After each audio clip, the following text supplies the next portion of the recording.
आज के इस गहरे मुताले का मकसद दरअसल उन्हीं जगहों का सफ़र करना है जो सयाहों के खूबसूरत पोस्टकार्ड्स में कभी नज़र नहीं आती। हम आम तौर पर जब नक्शे देखते हैं तो हमें बस कुछ लकीरें नज़र आती हैं जो बताती हैं कि फ़लाँ शहर कहाँ है या फिर फ़लाँ दरिया का रास्ता क्या है। सही बात है। नक्शे हमें ये कभी नहीं बताते कि ज़मीन दरअसल उस वक्त क्या कर रही है। बिल्कुल, ये जगहें टूटी हुई या तबाहशुदा नहीं है। ये ज़मीन का अपना असली रूप है, बगैर किसी फिल्टर के, जब वो मुकम्मल तौर पर अपनी मर्जी करती है। और ये एक बहुत ही दिलचस्प जाविया है। देखिए, हम इंसानों की ना ये एक आदत बन चुकी है कि हम ज़मीन को एक बिल्कुल खामोश और पुरसुकून स्टेज के तौर पर देखते हैं। हाँ, जैसे ये कोई थिएटर का मंच हो जिस पर सिर्फ हमारी यानी इंसानों की कहानी चल रही है। बिल्कुल ऐसा ही है। लेकिन अगर हम हकीकत को ज़रा गहराई में जाकर देखें तो ज़मीन एक इंतहाई सरगर्म, जिंदा और बाज़ौक़ात बेरहम ताकत है। ये उन उसूलों और हदबंदियों के बिल्कुल ताबे नहीं है जो हमने कागज़ पर खींच रखी हैं। मतलब वो अपने उसूल खुद बनाती है। जी हाँ, जिन जगहों का आपने जिक्र किया उनमें से कुछ आज भी हरकत कर रही हैं। कुछ मुकामात को तो रातों रात खाली करना पड़ा और कुछ तो तारीख लिखे जाने से भी हज़ारों साल पहले से जल रही हैं, डूब रही हैं या अपनी ही शक्ल बिगाड़कर दोबारा बना रही हैं। और यही वो चीज़ है जो मुझे सबसे ज़्यादा हैरान करती है। हमारी आरामदेह जिंदगियों से बाहर एक ऐसी दुनिया है जो मुसलसल काम कर रही है। जब हम फितरत की इस बेकाबू ताकत को समझना शुरू करते हैं ना, तो हम अपने इर्द गिर्द के माहौल को एक बिल्कुल नए जाविये से देखते हैं। 100% दुरुस्त। तो ज़मीन के इस अपने मुनफरिद निज़ाम को समझने के लिए मेरा ख्याल है कि सबसे पहले हमें पानी की इस ताकत को देखना चाहिए जो ज़मीन को काटती भी है और नई शक्लें भी देती है। हाँ, पानी का किरदार तो सबसे अहम है। मैं बात कर रही हूँ चीन के दरियाए जर्द यानी येलो रिवर की। इस दरिया का नाम ही मतलब उसकी असल कहानी सुनाता है। ये मुझे तो पानी से ज़्यादा एक बहता हुआ मिट्टी का तूफान महसूस होता है। येलो रिवर की कहानी वाकई जियोलॉजी का एक शाहकार है। यह सबसे हैरानकुन बात यह है कि पानी महज एक बहाव का नाम नहीं है, बल्कि ये एक बाकायदा मेमार की तरह काम कर रहा है। एक मेमार मतलब वो ज़मीन को खुद तराश रहा है। बिल्कुल। होता दरअसल ये है कि जब ये दरिया ऊंचे मकामात से निकलकर लोएस्ट प्लेटू तक पहुंचता है तो ये एक खास किस्म की मिट्टी अपने अंदर शामिल कर लेता है। वही पीली मिट्टी जिसकी वजह से इसका नाम पड़ा। हाँ, बिल्कुल वही। लोएस्ट प्लेटो की मिट्टी हवा से उड़कर जमा होने वाली इंतहाई बारीक पाउडर जैसी पीली मिट्टी है जो पानी में बहुत तेजी से हल हो जाती है। इस मिट्टी की वजह से दरिया के पानी में इतनी कसाफत आ जाती है कि वो माया कम और गारा ज्यादा बन जाता है। सही। और फिर जब ये भारी पानी दरिया के निचले और हमवार हिस्सों में पहुंचकर अपनी रफ्तार खोने लगता है तो वो सारी मिट्टी और गाद दरिया की तह में जमा होना शुरू हो जाती है। एक सेकंड रुकिए जरा, मुझे यहाँ कुछ कंफ्यूजन है। अगर मिट्टी मुसलसल दरिया की तह में जमा हो रही है तो इसका मतलब है कि दरिया की तह ऊंची होती जा रही है। जी बिल्कुल, ऊंची होती जा रही है। क्या ये वाकई मुमकिन है कि दरिया इर्द गिर्द की जमीन से ऊपर बह रहा हो? मतलब तबैयात के आम असूल के मुताबिक तो पानी हमेशा ढलवान की तरफ यानी निचली सतह पर जाता है ना? यही तो मकाम है जहां कुदरत के काम करने का तरीका इंसान को हैरान कर देता है। जी हाँ, ये दरिया बिल्कुल बाकायदा इर्द गिर्द की जमीन की सतह से बुलंद होकर बहता है। वाह, ये तो अकल दंग कर देने वाली बात है। अब होता क्या है कि जब तह में मिट्टी जमा होती है तो दरिया का पानी किनारों से बाहर निकलने की कोशिश करता है। इस सैलाब को रोकने के लिए इंसान ने सदियों से दरिया के किनारों पर ऊंचे बंद या लीवीज बनाए हैं। अच्छा, तो हम इंसान मुसलसल इससे लड़ने की कोशिश कर रहे हैं। बिल्कुल। पानी फिर उन बंदों के दरमियान बहता है, मिट्टी मजीद तह में जमा होती है, तह और ऊपर आती है और इंसान बंद मजीद ऊंचे कर देता है। ये सिलसिला चलता रहा यहाँ तक कि आज येलो रिवर के कई हिस्से बाकायदा इर्द गिर्द के देहातों से 10 मीटर तक की बुलंदी पर बह रहे हैं। 10 मीटर? ओह खुदाया, मतलब अगर वो बंद टूट जाए तो पानी फैलेगा नहीं बल्कि बाकायदा नीचे गिरे। 100%। वो एक आबशार की तरह गिरेगा। ठीक है, तो ये तो वाकई एक चलती फिरती मिट्टी की मूर्ति जैसा है जो मुसलसल अपनी शक्ल बदल रही है और जिसने इंसान को अपने हिसाब से जीने पर मजबूर कर दिया है। और मैं पढ़ रही थी कि हुक्कू आबशार के पास तो ये मंजर और भी खौफनाक हो जाता है। हाँ, वहाँ तो उसकी ताकत देखने वाली होती है। जब ये चौड़ा और भारी दरिया अचानक एक तंग घाटी में गिरता है तो उसका सारा दबाव एक पुरशोर धुआंधार रास्ते में बदल जाता है। बिल्कुल, लेकिन पानी की ये तामीरी ताकत सिर्फ मिट्टी तक महदूद नहीं है। अगर हम जनूबी अमेरिका के अमेज़न दरिया की तरफ जाएं, तो वो सिर्फ एक दरिया नहीं लगता, बल्कि एक हरकत करता हुआ बहुत बड़ा सैलाबी निज़ाम है। अमेज़न के मामले में पानी का हुजूम और उसका फैलाव वाकई हैरानकुन है। और अमेज़न की एक और दिलचस्प बात यह है कि यहाँ पानी के मुख्तलिफ निज़ाम किस तरह एक दूसरे से टकराते हैं। हाँ, मैंने मीटिंग ऑफ वाटर्स के बारे में सुना है। बिल्कुल, ब्राज़ील में मनाउस के करीब की ये जगह है। यहाँ रियो नेग्रो का गहरा काले रंग का पानी और अमेज़न दरिया का रेतला मटियाले रंग का पानी आपस में मिलते हैं, लेकिन हैरत अंगेज तौर पर ये कई किलोमीटर तक एक दूसरे में हल नहीं होते। ये ऐसा ही है जैसे किसी ने पानी के बीच में कोई गैर मरी लकीर खींच दी हो। लेकिन ऐसा क्यों होता है? मतलब पानी तो पानी है, इसे तो फौरन आपस में मिल जाना चाहिए। इसके पीछे खालिस साइंस है। इन दोनों दरियाओं के पानी की खुसूसियात बिल्कुल मुख्तलिफ हैं। रियो नीग्रो का काला पानी दरअसल जंगल के गले सड़े पत्तों और नामियाती मादों की वजह से काला और तेजाबी होता है। अच्छा, तो इसमें ऑर्गेनिक मैटर होता है? हाँ, और उसका दर्जा हरारत निस्बतन ज्यादा होता है और ये आहिस्ता बहता है। दूसरी तरफ अमेज़न का मिट्टियाला पानी पहाड़ों से आने वाली गाद की वजह से भारी, ठंडा और बहुत तेज रफ्तार होता है। ओह, तो ये दर्जा हरारत और कसाफत का फर्क है। बिल्कुल, दर्जा हरारत, तेजाबियत, कसाफत और बहाव की रफ्तार का ये फर्क इतना ज्यादा होता है कि इन दोनों पानियों को आपस में मुकम्मल तौर पर मिक्स होने में मीलों का फासला तय करना पड़ता है। क्या कमाल का मैकेनिज्म है! मतलब कुदरत कैसे काम करती है। और इसी अमेज़न के वसी निज़ाम में वार्जिया यानी सैलाबी जंगलात का भी एक पूरा तस्वुर मौजूद है, जहाँ साल के कई महीनों तक दरख्तों के तने आधे पानी में डूबे रहते हैं। हाँ, वहाँ पानी का बहाव महज एक गुजरगाह नहीं है, बल्कि पानी खुद ये फैसला करता है कि जंगल का जोग्राफिया क्या होगा। बिल्कुल, ये तो था पानी का वो रूप जहाँ उसकी मौजूदगी जमीन को एक नई शक्ल दे रही है।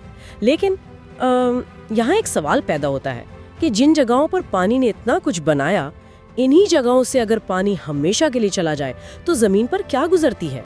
ये एक बहुत अहम सवाल है जो हमें पानी की अदम मौजूदगी की तरफ ले जाता है। हाँ, और ये बहुत दिलचस्प है क्योंकि चीन के सूबे संक्यांग में लूप नूर का तास बिल्कुल ऐसी ही एक जगह है। मैंने पढ़ा है कि उसे कभी सहरा में सफर करने वाली झील कहा जाता था, जो अपनी जगह बदलती थी। पर कोई झील कैसे सफर कर सकती है? हाँ, ये सफर करने वाली झील का तस्वुर सुनने में शायद किसी जादुई कहानी जैसा लगे, लेकिन इसकी वजह भी जमीन का अपना निजाम है। लूप नूर एक जमाने में तारीम तास से आने वाले दरियाओं के पानी से बनती थी। तो फिर ये खिसकती कैसे थी? दरअसल चूंकि ये इलाका इंतहाई हमवार और खुश्क है, इसलिए दरिया अपने साथ जो रेत और मिट्टी लाते, वो झील के एक हिस्से में जमा होकर रास्ता रोक लेती। फिर पानी को नया रास्ता ढूंढना पड़ता होगा। बिल्कुल, पानी अपना रास्ता बदलकर थोड़ा आगे जाकर एक नई झील बना लेता। यानी पानी की मौजूदगी जोग्राफियाई रुकावटों की वजह से अपनी जगह खिसकती रहती थी। ये तो बहुत अजीब बात है। हाँ, लेकिन फिर वक्त के साथ माहौलियाती तब्दीलियों, बुखारात बनने के अमल और दरियाओं के रास्ते तब्दील होने की वजह से वहाँ पानी की आमद मुकम्मल तौर पर रुक गई। और आज वहाँ क्या है? आज वहाँ कोई साहिल या पानी का एक कतरा भी नहीं है, बल्कि जमीन पर एक चमकती हुई सफेद मादनी खाल बिछी हुई नजर आती है। ये ऐसा ही है जैसे जमीन के सीने पर पानी के जाने के बाद कोई गहरा जख्म या निशान रह गया हो, जिसे जमीन कभी भूल नहीं सकती। पानी तो बुखारात बनकर उड़ गया, लेकिन अपने पीछे वो तमाम मादनियात और नमक छोड़ गया जो वो सदियों से वहां ला रहा था। बिल्कुल सही कहा आपने। और मौत की वादी यानी कैलिफोर्निया की डेथ वैली में भी हमें बिल्कुल ऐसा ही मंजर देखने को मिलता है। इसका जो बैड वाटर बेसिन है वो समंदर की सतह से 282 फुट नीचे है। हाँ, डेथ वैली तो अपनी सख्ती के लिए मशहूर है। अगर कोई वहां जाए तो उसे जमीन पर मुसद्दस शक्ल के यानी 6 कोनों वाले नमक के हैरानंगेज पैटर्न्स दूर दूर तक फैले हुए नजर आएंगे। ये डिजाइन देखकर लगता है जैसे किसी ने बाकायदा ज्योमेट्री के उसूलों के तहत जमीन पर टाइलें लगाई हों। डेथ वैली के इन मुसद्दस पैटर्न्स के पीछे की फिजिक्स भी पानी की अदम मौजूदगी या यूं कहें कि शदीद तबखीर की कहानी सुनाती है। वो कैसे? मतलब ये शक्लें बनती कैसे हैं? दरअसल सतह के नीचे अब भी थोड़ा बहुत नमकीन पानी मौजूद है। जब डेथ वैली की शदीद गर्मी की वजह से जमीन के अंदर का ये नमकीन पानी कैपिलरी एक्शन के जरिए ऊपर आता है। कैपिलरी एक्शन मतलब जैसे किसी पौधे की जड़ें पानी को ऊपर खींचती? बिल्कुल वही अमल। तो जब ये पानी सतह पर आता है तो वो शदीद गर्मी की वजह से फौरन बुखारात बनकर उड़ जाता है। पानी तो चला जाता है लेकिन नमक वहां रह जाता है।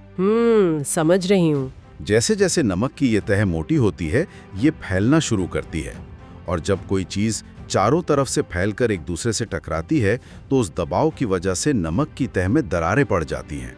और वो दरारें मुसद्दस शक्ल की होती हैं? जी हाँ, ये कुदरत का उसूल है कि जब किसी यकसां सतह पर दबाव पड़ता है तो वो अक्सर मुसद्दस या 6 कोनों वाली शक्लों में टूटती है ताकि दबाव बराबर तकसीम हो सके। ये गर्मी खुद एक खदोखाल बन चुकी है जो वहाँ के जोग्राफिये को वाज़ेह करती है। मैंने सुना है कि फ्रेंड्स क्रीक के इलाके में दर्जा हरारत 130 डिग्री फ़ारेनहाइट से ऊपर रिकॉर्ड किया गया है। हाँ, ये इंसान की बर्दाश्त से बाहर है। सोचें ज़रा, वहाँ की चट्टानें दिन भर सूरज की इतनी ज्यादा तपिश जज्ब कर लेती हैं कि अगर कोई आधी रात को भी वहाँ खुले आसमान के नीचे जाए तो उसे यूं महसूस होगा जैसे उसने किसी बहुत बड़े तंदूर का दरवाजा खोल दिया हो। और इस वादी का तजाद देखें कि इसी सख्त गर्मी के बिल्कुल करीब टेलीस्कोप पीक नामी पहाड़ की 11,000 फुट की बुलंदी पर बर्फ का मंजर भी देखने को मिलता है। वाह, क्या बात है! मतलब एक ही जगह पर इतनी मुख्तलिफ इंतहाएं। और यही वो मकाम है जहां हम समझते हैं कि ज़मीन महज एक नक्शा नहीं बल्कि इंतहाओं का मजमुआ है। अब अगर हम शदीद खुश्कसाली और नमक के मैदानों से आगे बढ़ें तो उन इलाकों का जिक्र करना ज़रूरी है जहां ज़मीन ने केमिस्ट्री और नमी की इंतहा कर दी है। तो हम अब कहाँ चलेंगे? ट्रिनिडाड का पिच लेक उसकी एक बेहतरीन मिसाल है। ओह, पिच लेक! ये तो बिल्कुल मुझे किसी साइंस फिक्शन फिल्म जैसा लगता है।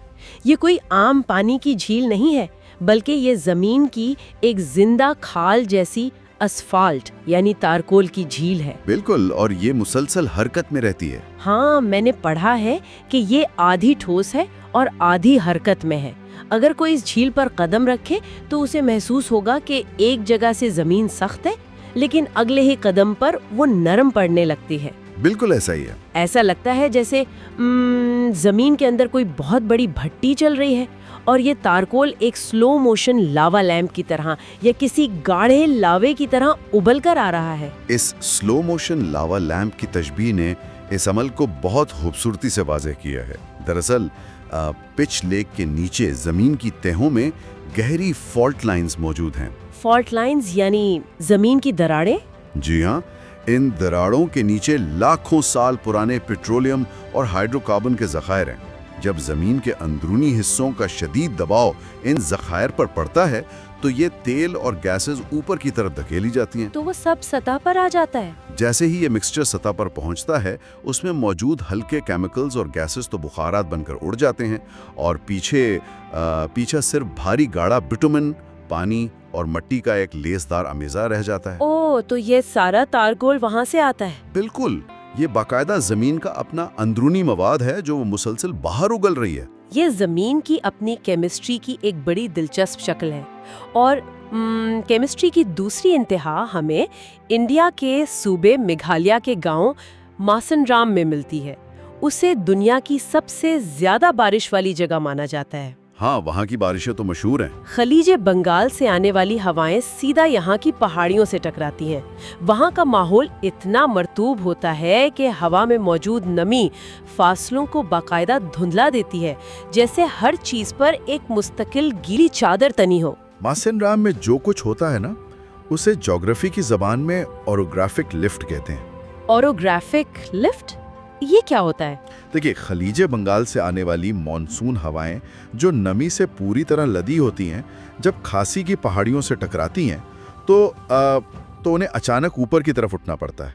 अच्छा, तो पहाड़ इन्हें ऊपर धकेल देते हैं। बिल्कुल, और ऊपर जाते ही हवा तेजी से ठंडी होती है और हवा की वो सारी नमी फौरन पानी के कतरों में तब्दील होकर मुसलसल बारिश की सूरत में नीचे गिरती है। तभी वहाँ इतनी बारिश होती है। और इसका नतीजा ये है कि वहाँ के इंसानों को अपने घरों की छतें, अपने रास्ते और हत्ता के अपने रोज़मर्रा के मंसूबे भी इस लगातार बारिश के हिसाब से तय करने पड़ते हैं। तो अगर हम इन दोनों को मिलाकर देखें तो पिच लेक में ज़मीन अपने अंदर से मवाद बाहर फेंक रही है और मासिन राम में आसमान से पानी का एक ना रुकने वाला सिलसिला जारी है। ये दोनों जगह हमें बताती हैं कि ज़मीन अपने ऊपर रहने वालों को किस तरह पूरी तरह से अपने माहौल के मुताबिक ढलने पर मजबूर कर देती है। नमीबिया का स्केलेटन कोस्ट एक इंतहाई सख्त और खौफनाक साहिल है। हाँ, इसका तो नाम ही इसकी दहशत बयान करता है। बिल्कुल, इसका नाम ही तबाशुदा बहरी जहाज़ों के मलबे और व्हेल मछलियों की हड्डियों की वजह से पड़ा है, जो वहाँ जगह जगह बिखरी पड़ी हैं। लेकिन हैरानकुन बात यह है कि वहाँ बारिश ना होने के बराबर फिर भी उस साहिल पर सहरा के आदि हाथी और ब्राउन लकड़ बगढे पाए जाते हैं। मेरा सवाल ये है कि जहाँ बारिश का नामो निशान नहीं, वहाँ उनकी जिंदगी का वजूद कैसे मुमकिन है? स्केलेटन कोस्ट की वो पूरी जिंदगी और उसकी वहशत दरअसल दोनों एक ही वजह से हैं, और वो है बेंगुएला करंट। Benguela current? जी, ये बहरे ओकियानुस का एक इंतहाई ठंडा समंदरी करंट है जो अंटार्कटिका की तरफ से आता है। जब ये ठंडा पानी नमीबिया के साहिल की शदीद गर्म और खुश्क हवाई सतह से टकराता है तो एक बहुत ही गहरी और मोटी धुंध पैदा होती है। अच्छा, तो वो धुंध है असल वजह। हाँ, मज़े की बात यह है कि इस ठंडे पानी की वजह से हवा इतनी ठंडी रहती है कि वो ऊपर उठकर बादल नहीं बन सकती, इसलिए बारिश तो कभी नहीं होती। लेकिन वो धुंध हवा के दोष पर कई किलोमीटर तक अंदरूने मुल्क सहरा में चली जाती है। तो जानवर उसी धुंध से पानी लेते हैं? बिल्कुल, वहाँ के पौधे, कीड़े मकोड़े और जानवर उसी धुंध से मिलने वाली मामूली सी नमी को अपने जिस्म और पत्तों पर जमा करके पीते हैं। ये धुंध सिर्फ एक मौसम नहीं है, बल्कि पानी की एक ऐसी नम चादर है जो मौत के साहिल पर जिंदगी को सहारा देती है। ये हैरानंगेज है। मतलब जहाज रानों के लिए जो धुंध मौत का पैगाम लाती थी और उन्हें साहिल से टकरा कर तबाह कर देती थी, वही धुंध सहराई हाथियों के लिए पानी बन रही है। ये वाकई कुदरत का एक अजीब तवाजुन है। ऐसा ही है, जमीन के हर रूप के दो पहलू होते हैं। लेकिन इसी साहिल के बिल्कुल बरक्स इंडोनेशिया के शहर बाली में ताना बारक का साहिल है। ताना बारक एक बहुत ऊंचा चूने के पत्थर का साहिल है। वहाँ कुदरत ने कोई रास्ता नहीं दिया था, तो आपको पता है इंसान ने क्या किया? इंसान ने जरूर इसमें कोई दखलंदाजी की होगी। इंसान ने समंदर तक पहुँचने के लिए उस सख्त पहाड़ को काटकर बिल्कुल सीधा और तंग रास्ता बना लिया। जब सूरज की रोशनी उस कटे हुए पत्थर की सीधी दीवारों पर पड़ती है ना, तो वो सुनहरी रंग की हो जाती हैं और वहाँ से गुजरना एक अजीब सा तिलस्माती एहसास देता है। ये एक जबरदस्त तजाद है। बिल्कुल, जरा सोचें, एक तरफ स्केलेटन कोस्ट पर कुदरत ने इंसान की बनाई हुई हर मजबूत चीज यानी जहाजों को तबाह करके हड्डियों और रेत का हिस्सा बना दिया, और दूसरी तरफ ताना बारक में इंसान ने उसी कुदरत का सीना चीरकर पहाड़ काटकर अपना रास्ता खुद तराश लिया। और यही तजाद हमारी आज की गुफ्तगू का एक बहुत अहम हिस्सा भी है। इंसान हमेशा से इस कोशिश में रहा है कि वो जमीन को अपने काबू में लाए। ताना बारक में पहाड़ काटना इसी ख्वाहिश का मजहर है। सही कहा। लेकिन जहाँ इंसान की जिद और जमीन से लड़ने की बात आती है ना, तो वहाँ मुझे साइबेरिया के शहर नोर्लिस्क का ख्याल आता है। नोर्लिस्क, वो जो जहरीले कस्बे की हमने शुरू में बात की थी? बिल्कुल वही। ये शहर आर्कटिक सर्कल से भी ऊपर वाक़े है, जहाँ सर्दी और अंधेरा सिर्फ मौसम नहीं बल्कि इस खित्ते का बुनियादी मिजाज है। और सबसे हैरानकुन चीज़ उनका इंफ्रास्ट्रक्चर है। उनके इंफ्रास्ट्रक्चर में क्या खास बात है? चूँकि वहाँ की ज़मीन परमाफ्रॉस्ट यानी हमेशा के लिए जमी भी बर्फानी मिट्टी है, इसलिए वहाँ पानी और हीटिंग के पाइप ज़मीन के अंदर दबाने की बजाय ज़मीन के ऊपर हवा में लटकाए गए हैं। पूरा शहर पाइपों के एक जाल से जुड़ा हुआ है, जो ऊपर से देखने में एक दूसरे नक्शे की तरह लगता है। पर इंसान ऐसा क्यों करेगा? मतलब पाइप हवा में क्यों लटकाए गए हैं? क्या उन्हें जमीन के अंदर दबाना ज्यादा आसान नहीं होता, खास तौर पर इतनी शदीद सर्दी में? नॉर्मल हालात में ऐसा ही होता है, लेकिन परमाफ्रॉस्ट की फिजिक्स बिल्कुल मुख्तलिफ है। अगर आप गर्म पानी के पाइप या किसी भी इमारत की गर्म बुनियादें इस जमी हुई जमीन के अंदर दबा देंगे तो वो गर्मी उस परमाफ्रॉस्ट को पिघला देगी। ओह, और फिर वो जमीन बैठ जाएगी? जी हाँ, जैसे ही वो जमी हुई जमीन पिघलेगी वो दलदल बन जाएगी और आपकी इमारतें, सड़कें, पाइप सब कुछ उसमें धंस कर तबाह हो जाएगा। ये तो बहुत बड़ा मसला है। इसलिए उन्हें पूरी बस्ती जमीन से कुछ फुट ऊपर उठाकर हवा में मुअल्लक रखनी पड़ती है। इंसान ने इतनी मुश्किल और शदीद सर्दी में ये शहर सिर्फ इसलिए बसाया क्योंकि इस जमीन के नीचे दुनिया की अहम तरीन मादनियात यानी निकल और तांबे के खजाने मौजूद थे। ये इंसानी अडेप्टेबिलिटी की यानी माहौल के मुताबिक खुद को ढालने की एक इंतहा है कि हमने बका के लिए और अपने फायदे के लिए जमीन की फितरत के खिलाफ एक पूरा इंफ्रास्ट्रक्चर खड़ा कर दिया। बिल्कुल, और उसे बरकरार रखने की कीमत भी अदा कर रहे हैं। हमने अपने मुआशी फायदे के लिए जमीन के सख्त तरीन हालात से एक तरह की जंग छिड़ रखी है। लेकिन अगर हम इसकी दूसरी मिसाल देखें, जब इंसान हार मान लेता है तो क्या होता है? यूक्रेन का चेरनोबिल एक्सक्लूजन जोन इसकी सबसे बड़ी मिसाल है। चेरनोबिल तो खैर एक आलमी सान्या था। हाँ, 1986 के न्यूक्लियर रिएक्टर धमाके के बाद प्रेपियाट शहर को रातों रात खाली कर लिया गया। आज वहाँ का सबसे नुमाया मंजर वो एटमी रिएक्टर नहीं है, बल्कि वो खाली और खामोश शहर है जहां इंसान की चहल पहल अचानक रुक गई थी। और कुदरत ने उसे कैसे अपना लिया है, ये हैरानकुन है। वाकई जो चीज सबसे ज्यादा हैरान करती है वो ये कि हमने कंक्रीट और सीमेंट की जो मजबूत दीवारें बनाई थीं, आज दरख्तों और पौधों ने उन दीवारों को और फुटपाथों को फाड़ के अपना रास्ता बना लिया है। इससे एक बहुत अहम और गहरा सवाल पैदा होता है। एक तरफ हम नोरिल्स्क में देखते हैं कि इंसान अपनी पूरी टेक्नोलॉजी और जिद के साथ जमीन से लड़कर अपना वजूद बरकरार रखे हुए है, परमाफ्रॉस्ट से बचने के लिए हवा में पाइप लटका रहा है। जबकि दूसरी तरफ चेरनोबिल हमें बताता है कि जिस दिन इंसान अपना कदम पीछे हटाता है, कुदरत कितनी हैरत अंगेज तेजी के साथ अपनी जमीन वापस छीन लेती है। चेरनोबिल के वीरान अपार्टमेंट्स जिनकी खिड़कियों से अब दरख्तों की शाखें बाहर आ रही हैं, वो इस बात का सबूत है कि कुदरत इंसान की मोहताज नहीं है। तो अगर हम इस सारी बहस को समेटने की कोशिश करें तो इस सब का मतलब क्या निकलता है? हमने शुरू में कहा था कि ज़मीन कोई ऐसा खामोश स्टेज या मंच नहीं है जिस पर हम इंसान अपना मन चाहा ड्रामा कर सकें। बिल्कुल ऐसा नहीं है। ज़मीन खुद एक इंतहाई एक्टिव और फ़ाल किरदार है जो अपनी कहानी खुद लिखती है। वो खुद तय करती है कि कहाँ येलो रिवर मट्टी का पहाड़ बनेगा, कहाँ पिच लेक से ज़मीन उबलेगी और कहाँ स्केलेटन कोस्ट पर मौत जैसी धुंध का राज होगा। बिल्कुल सही कहा आपने।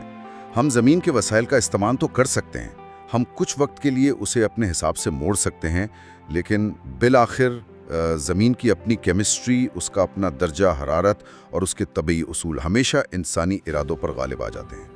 और इसी बात को अगर हम अपने इख्तिताम पर लेकर जाएं तो एक बिल्कुल नया और फिक्र अंगेज़ ख्याल उभरता है। अगर ये बात सच है कि ज़मीन लगातार खुद को काट रही है, गाँवों को निगल रही है, पानी को बुखारात बनाकर नमक के वसी मैदानों में तब्दील कर रही है और चेरनोबिल जैसी जगहों पर कंक्रीट को फाड़ कर खुद को दोबारा जिंदा कर रही है, तो क्या होता है? तो फिर हमारी वो लकीरें, वो सरहदें और वो नक्शे कितने खोखले हैं जिनके लिए हम रोजाना लड़ते हैं।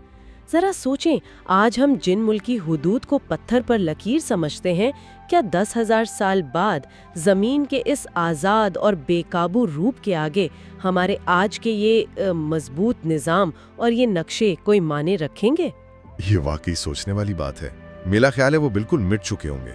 शायद हमें ये तस्लीम कर लेना चाहिए कि नक्शे हमें सिर्फ ये बताते हैं कि हम कहाँ खड़े हैं, लेकिन अगला कदम क्या होगा इसका फैसला सिर्फ और सिर्फ ज़मीन करती है। और इसी सोच के साथ हम इस गहरे मुताले को यहीं ख़त्म करते हैं। सुनने वालों के लिए बस यही पैगाम है कि कुदरत के इस बेकाबू रूप को जानने के बाद अब आप जब भी कोई नक्शा देखेंगे तो उम्मीद है उन खामोश लकीरों के पीछे एक जिंदा और धड़कती हुई ज़मीन ज़रूर महसूस करेंगे।